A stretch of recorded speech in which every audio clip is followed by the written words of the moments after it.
Siyempre, pare, maganda yan sa UAAP, no? Alam mo, bago magsimula ang UAAP, meron na mga tao, kahit sino.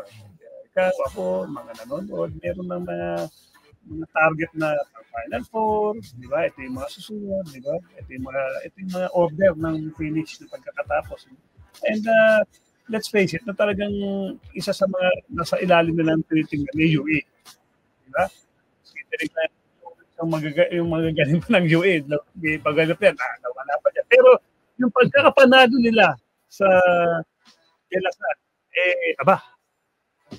pwede pala. Yeah. Pwede palang ang tawag dito, pwede palang sila sa malakas na team. And ito yata yung naka-second, 2 straight to eh. Second win nila to. So magandang and they should build on it. So sabihin, magandang momentum. Alam mo pare, ang isang team, okay, kahit sabi mo hindi ganong star-studded, pero pag nabigyan mo ng nakaamoy ng dugot na naka-arangkada, mayroon na kalaban. Diba?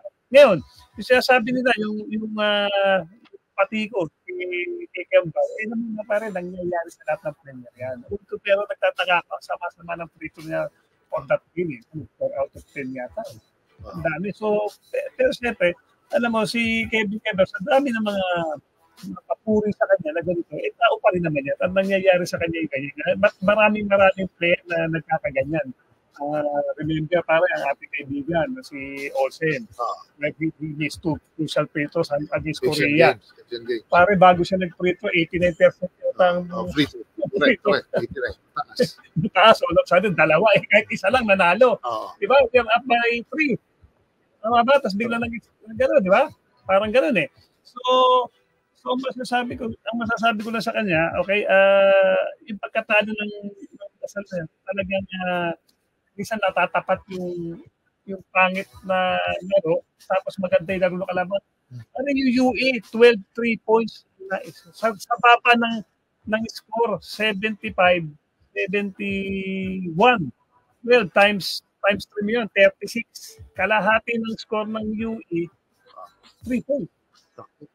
Tumama sila. Tumama. Ang taas ang percentage. Minsan yung gano'n eh, labi mausapan, birthday eh.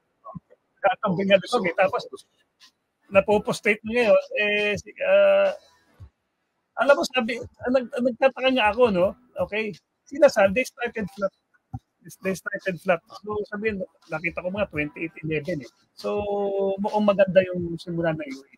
Ngayon, kay Kevin naman, siyempre tao lang siya, nangyayari ngayon, gagawa siya lang ng paraan to bounce back. Sabi na medyo hambog, siguro partner rin, kasi siyempre yung hype na nakukuha niya, medyo siguro maganda, wake up call sa kanya na mag-concentrate na lang sa tigil yung mga antics niya.